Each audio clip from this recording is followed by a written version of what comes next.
Je vous laisse vous installer tranquillement, confortablement. Nous allons travailler donc assis, que vous soyez sur une chaise ou que vous soyez à même le sol, c'est bienvenu. À savoir que à même le sol, moi, franchement, je conseille à tout le monde de prendre quelque chose pour surélever.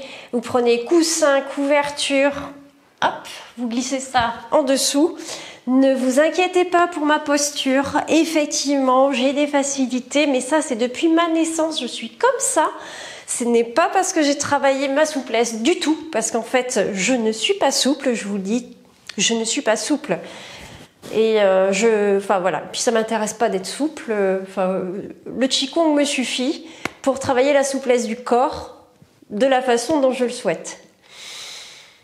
Donc, ceci dit, pour les personnes qui n'arrivent pas effectivement à trouver leur position agréable, il faut que vous ayez une position agréable. Donc, glissez des couvertures ou des briques en dessous de vos genoux pour tranquillement vous retrouver en assise parfaite. Voilà, aidez-vous, aménagez-vous un petit coin tranquille pour vous, pour travailler en assise. Le matin au réveil, ouais, c'est super. On y va, on va faire juste du massage du visage. On frotte les mains et on vient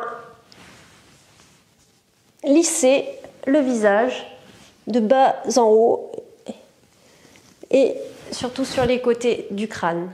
Donc de bas en haut et on retourne au bas, on retourne en haut.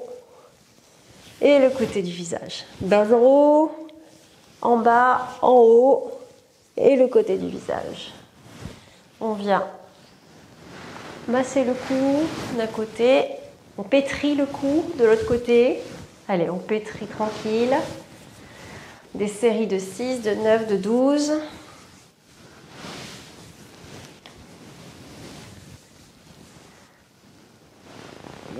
Voilà.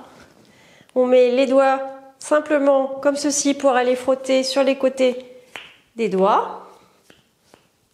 6 fois sur chaque doigt.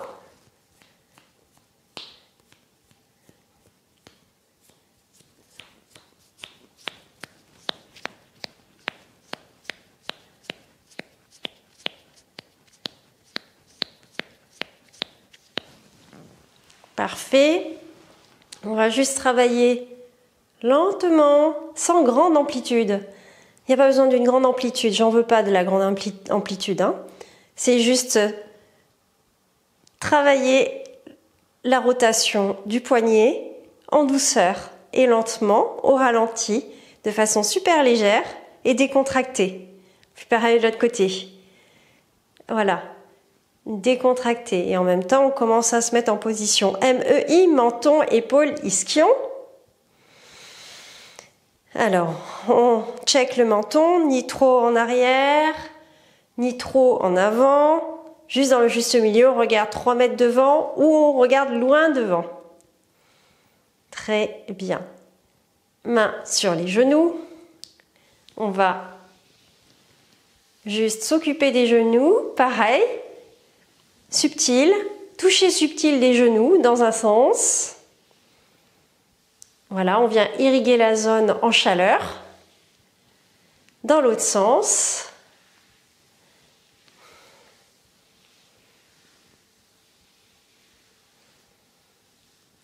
Et on vient patienter ici même. On pose la paume des mains intérieure, genou gauche. Et délicatement, on se tourne en poussant un petit peu le genou pour regarder derrière, à l'opposé, côté droit.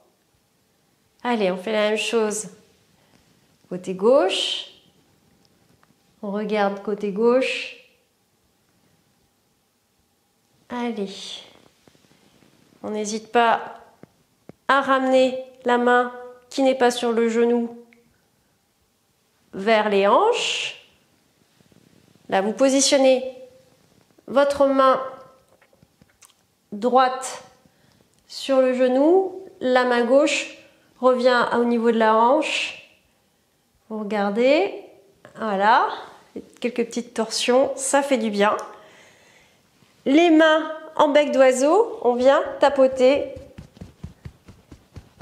ici sur la clavicule et en bas sur le côte flottante. Ça n'a pas vraiment d'importance, l'essentiel c'est que ça vibre quand vous tapotez pour faire vibrer toute la cage thoracique au niveau des os, pour faire des répercussions, pour stimuler tout simplement les os parce que ça leur fait du bien de les tapoter. C'est ça quand on souhaite être comment dire, en pleine forme, avec une belle longévité et surtout vivre bien et longtemps.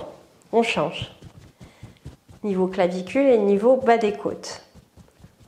C'est pas grave hein, si c'est pas précis. L'essentiel c'est que ça vibre au niveau des côtes.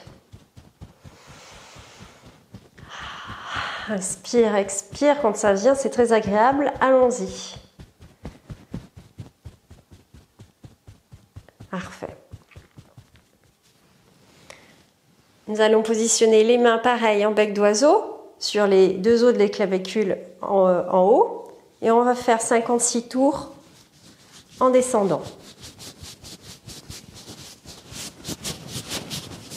À un moment donné, je ne le fais pas parce que j'ai le micro.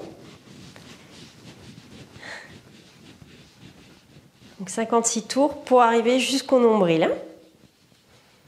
Vous passez bien et si ça fait mal, ben, il faut appuyer. Ça dénoue, ça met en mouvement. Arrivé au nombril, hop, dans l'autre sens, on remonte. C'est jamais, enfin il y a des zones, ça fait pas du bien, mais bon, il faut le faire un peu tous les jours.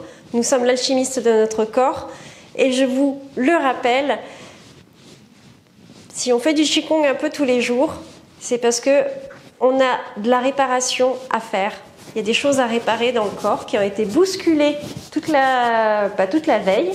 Et ça fait du bien le lendemain de tout remettre en ordre. En fait, on range les énergies avec le Qigong. On dit ça va là, ça va là. On donne le mode d'emploi au corps. Et après, le corps le met en place tout seul, tous les jours. Super. Génial. On va attendre un peu. Et on laisse faire le corps. On le laisse tranquille pour qu'il vienne se positionner tout seul. Langue derrière les incisives supérieures, elle est juste posée, hein, on est relax. Et on attend, on regarde comment se diffusent les échanges gazeux entre notre enveloppe corporelle et l'extérieur et l'intérieur. On attend. Il faut laisser le temps au corps de faire ces échanges. Parce que là, on vient de faire des petits mouvements et ça donne le là pour le corps. Donc on le laisse s'ajuster, se réparer. On le laisse tranquille, on le laisse faire. Allez, c'est lui le chef. De toute façon, votre cœur bat la nuit, il bat le jour tout seul. Vous n'avez pas à lui demander, il le fait tout seul.